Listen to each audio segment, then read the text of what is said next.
gosti, dragi Nina, Luka in pa Žiga. Sam sem uvodoma pripravil neko razmišljanje, tako kot je gospod že povedal. Danes se mnogi sprašujejo, ali je domoljubje in domovinska vzgoja vrednota, ki naj bi jo negovali tudi v šolah in učili mlade ideološko neobremenjene zgodovine, ki je omogočila narodovo preživetje ter jih vzgajali v duhu narodne zavesti. Je. Domoljubje je vrednota, ki bi jo morali mladi bolj vtisniti v svojo zavest in biti ponosni na svojo zgodovino in zgodovino naroda, kateremu pripadajo. Za preživetje naroda ni pomembna le materialna blaginja in blagostanje, ki ga želimo dajati svojim otrokom in ga zapustiti našim rodovom. Za preživetje in obstoj nekega naroda je pomemben tudi duhovni prostor in kulturno ozračje, v katerem vzgajamo mlade z občutkom narodne zavesti, da so ponosni na to, da so Slovenci in da znajo braniti svojo identiteto, svoj jezik, svoje ozemlje, svoj prostor, v katerem živijo, tradicionalne vrednote, ter da se borijo za svoje narodnostne in narodove pravice. Svojo prihodnost moramo mladi graditi s pomočjo zgodovinskega spomina. Ceniti in razvijati moramo svojo resnično narodno zgodovino in jo vsaditi v srca vseh nas mladih, da bomo vedeli in bili prepričani v to, da smo narod s svojo zgodovino in da smo ponosni na vse, kar je slovenski narod uspel doseči v svoji zgodovini. Mladi moramo poznati svoje junake. Slovenija potrebuje mlade, ki gledajo v prihodnost, ustvarjajo politiko, ki bo stremela v partnerstvo in povezovanje. Na prvo mesto moramo postaviti vrednote, ki vodijo k napredku družbe kot celote. Vendar pa na zgodovino ne smemo pozabiti. Z njo se moramo soočiti iskreno, vztrajno, predvsem pa sproščeno. Mora nam biti upozorilo, da se slabo ne ponovi. Kljub temu je smiselno vprašanje, kaj sploh pomeni, da smo mladi obremenjeni z zgodovino. Na kateri del zgodovine se to nanaša? Mislim, da vsi vemo na katerega. In ravno ta del zgodovine je stalno na slovenski politični oziroma slovenski družbeni agendi. Slovenci se ne prepiramo glede zgodovine okrog Prve svetovne vojne ali medvojnega obdobja. Prepiramo se zaradi obdobja v času med Drugo svetovno vojno in po njej.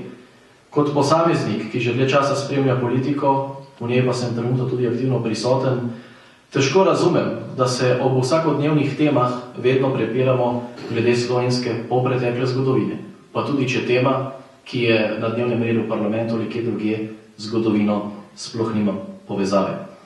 Zakaj tega nismo sposobni preseči? Definitivno ne zaradi nas mladih. Dejstvo je tudi, da bi zgodovino od 1941 do 1991 morali že zdavnaj razčistiti. Vendar nismo, oziroma naši stari starši in starši niso, in zaradi tega se moramo danes mladi ukvarjati s temi temami. Mladi se upravičeno čudimo, da se moramo 24-letni poslanci državnega zbora leta 2014 pogovarjati o polpretekli zgodovini v tem smislu, da smo vsak na drugem bregu razprave. Prav je, da se o zgodovini pogovarjamo. Nenazadnje je zgodovina učiteljica narodov. Pri nas pa se moramo žal o zgodovini v že prej omenjenem obdobju prepirati, namesto učiti. Kljub temu, da so dejstva danes ob vsej literaturi dobro znana. Žal pa so nekatera diametralno nasprotna temu, kar so našim starim staršem in staršem predstavljali kot neizpodbitno dejstvo. Jaz o tej temi lahko govorim nevtralno. 4 bratje moje stare mame so izgubili življenje v drugi svetovni vojni. Eden na strani domobrancev, 3 na strani partizanov. In od teh 3 na strani partizanov je bil eden v 14. diviziji, ki je končal kot polkovnik Jugoslovanske ljudske armade. Eden od 3 bratov pa je padel kot eden izmed 69 padlih v Pohorskem bataljonu. In na njega sem posebej ponosen, ker Pohorski bataljon je tisti, ki ne deli Slovence na desnico in levico. Pa vendar velika večina ne pozna resnice o narodno-osvobodilnem boju. Tako opevani 27. april je žal zlagan. Dejstvo je, da je bila Jugoslavija napadena v začetku aprila in da so bili komunisti prvi, ki so Nemce zaradi pakta Ribbentrop-Molotov pozdravili na jugoslovanskih tleh. Prav tako je dejstvo, da je bila 26. aprila ustanovljena protiimperialistična fronta, ki je Jugoslovane, Ruse in Nemce združevala in druge komuniste združevala v boju proti imperialistom. Nemcem, Francozom, Angležem in Američanom. Šele 22. junija 1941, ko je Nemčija napadla Sovjetsko zvezo, so se naši komunisti obrnili in proti imperialistično fronto preimenovali v Narodno-osvobodilno fronto. Ob tem so bile predvsem pomenljive besede Edvarda Kardelja, ki je izjavil, da bodo šli komunisti v oborožen odpor proti okupatorju samo pod pogojem, da bodo imeli hkrati možnost izvesti socialistično revolucijo. Da o sklepih iz 16. septembra 1941 sploh ne govorim. Takrat je bil eden izmed sklepov, da je vsakršno nošenje orožja izven narodno-osvobodilne boje strogo prepovedano in se kaznuje smrtjo. Kako je lahko potem to pluralni odpor, če določene že tako izključiš?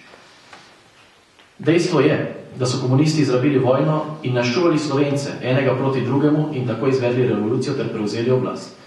Nenazadnje, Moša Pijade je izjavil, da morajo biti ljudje brez vsega, da bodo verjeli komunističnim idejam in ideologiji. Sicer za to ni možnosti. Premnogi fanti, ki so šli v partizane, so bili tako izigrani strani komunistov, ki so v tem videli edino potencial za prevzem oblasti, ki je z volitvami nikoli ne bi dosegli. Temu terorju se je po robu postavila vaška straža oziroma kasneje Slovenska domobranska vojska. Da ne bo pomote. Vojni zločini so se dogajali na obeh stranih. O tem priča veliko dokumentov. Pa vendar moramo jasno in glasno povedati, kaj je vzrok in kaj je posledica. Vendar, kot sem prej omenil, bi morali zadeve že zdavnaj razčistiti tisti, ki so bili takrat zraven in ne mi mladi, ki smo o tem brali samo v knjigah in poslušali takšne in drugačne resnice. Da o povojnih pobojih sploh ne govorim.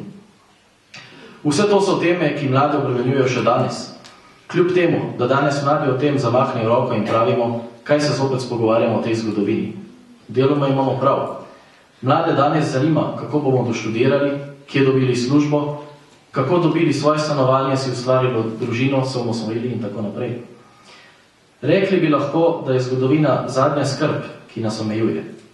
Pa vendar ne moremo mimo dejstva, da je ravno obdobje zgodovine druge Jugoslavije in njenih glavnih akterjev tisti razlog, da danes mladi nimamo vsega tega, kar bi želeli. Po prehodu v demokracijo z osamosvojitvijo Slovenije je bivša nomenklatura zaradi neuspele ilustracije in propadne tranzicije v svojih rokah ohranila vse vzvode moči. Gospodarstvo, banke, medije, sodstvo. Zaradi tega smo leta in leta poslušali pridige o nacionalnem interesu, ki ga predstavljajo podjetja v državni lasti. Takšna omrežja se pač morajo financirati in ne laže se s pogodbami, ki jih imajo sklenjene z državnimi podjetji, leta pa so tudi glavni sponzor medijev. Za bančno luko je nihče odgovarjal, kljub temu, da vemo, direktori katerega foruma so jo pomagali ustvariti.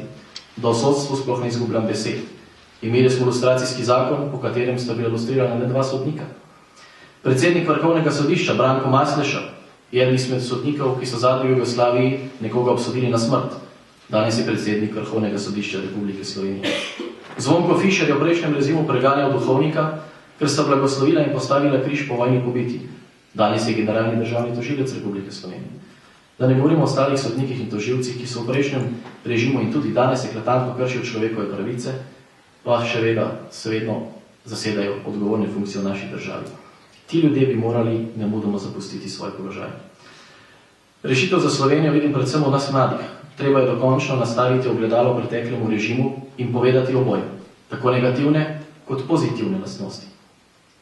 Brez predznanja napak in opravičila žrtev pa sprave ne bo mogoče doseči in bojo s temi temami še naprej obremenjeni naši otroci in otroci naših otrok. Tiste, ki so kršili človekove pravice, ne glede na kateri strani, in izvajali zločine, je potrebno kaznovati, da se pove, kaj je prav in kaj je narobe. Nenazadnje pa je pomembno, da jasno in glasno povemo, da tako opevani socializem, še danes, socializem ni branik pred fašizmom in nacizmom, ampak je socializem vzrok za fašizem in nacizem. Hvala.